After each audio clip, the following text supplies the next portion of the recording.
Hello friends, तो welcome back to our channel. आज के इस वीडियो में हम लोग देखने वाले हैं साइंस का मोस्ट इम्पॉर्टेंट टॉपिक, जो कि है बार बार एग्जाम में पूछा जा चुका है। और ये एग्ज़ाम में बार बार पूछने के साथ साथ चूँकि ये बहुत सालों से पूछा नहीं गया है, तो जितना सुने होगा एक कहावत की ओल्ड इज़ गोल्ड, जितना पुराना होगा उतना ही वेस्ट होगा।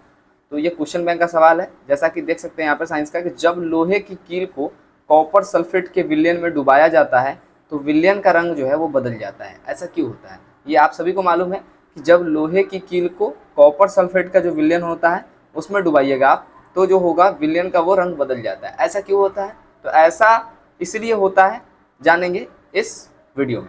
चलिए देखते हैं। बोल रहा है क्या कि जब लोहे की कील को कॉपर सल्फेट के विलयन में डुबाया जाता है, देखिए गौर से, कि जब लोहे की कील मतलब समझिए एक तरफ से क्या होगा, लोहा ही हो गया, एफी फेरस जिसको बोलते हैं। ठीक है, जब लोहे की कील को कॉपर सल्फेट के विलयन में डुबाया जाता है तो लोहे का जो कील होता है वो कॉपर सल्फेट के जो विलयन होगा, ये जो CuSO4 का जो विलयन होता है ना, इस कॉपर सल्फेट के विलयन से ये जो कॉपर है ना, इस कॉपर को विस्थापित कर देता है। विस्थापित करने का मतलब है कि उसके स्थान से, कॉपर के स्थान से कॉपर को हटा करके और फेरस सल्फेट का निर्माण करता है। यानी कि कॉपर सल्फेट के विलयन से कॉपर को क्या कर देगा, हटा देगा ये उसका, और उसको हटाने के बाद उसका जो स्थान है, उसका जो भी पोस्ट होगा, ये क्या कर लेगा, फेरस जाकर के ग्रहण कर लेगा, यानी कि लोहा जो जाकर के उसको एक्सेप्ट कर लेगा। अब जैसे ही फेरस जाकर के सल्फर के साथ अभिक्रिया करेगा तो ये बनाता है फेरस सल्फेट। ठीक है, और कॉपर को वहां से क्या कर देता है, विस्थापित कर देता है। अब जाहिर सी बात है कि कॉपर सल्फेट का रंग जो था वो कौन सा कलर का था, तो कॉपर सल्फेट का रंग था नीला। कौन सा कलर था कॉपर सल्फेट का? नीला रंग था। लेकिन जैसे ही फेरस यानी कि लोहे की कील अभिक्रिया करता है कॉपर सल्फेट से, तो ये जो Cu है, कॉपर सल्फेट जो है, क्या है, ये जो कॉपर सल्फेट के विलयन से कॉपर को ये निकाल कर हटा देता है, बाहर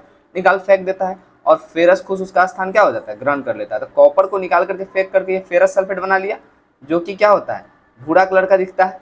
ठीक है, अब ये भूरा कलर का दिख रहा है, और ये जो होता है कॉपर, जो कि पहले कॉपर सल्फेट का विलयन था, अब इसमें से कॉपर सल्फेट के विलयन से कॉपर को हटा देता है। इसके कारण है कि फेरस जो होता है वो कॉपर से ज़्यादा क्रियाशील होता है। फेरस जो होगा, ये जो लोहा होता है, ये कॉपर से ज़्यादा क्रियाशील होता है, इसलिए ये क्या करता है, कॉपर के मुकाबले सल्फेट से अभिक्रिया करके कॉपर को वहाँ से हटा देता है। ठीक है, तो ये था मोस्ट इंपॉर्टेंट क्वेश्चन आज का।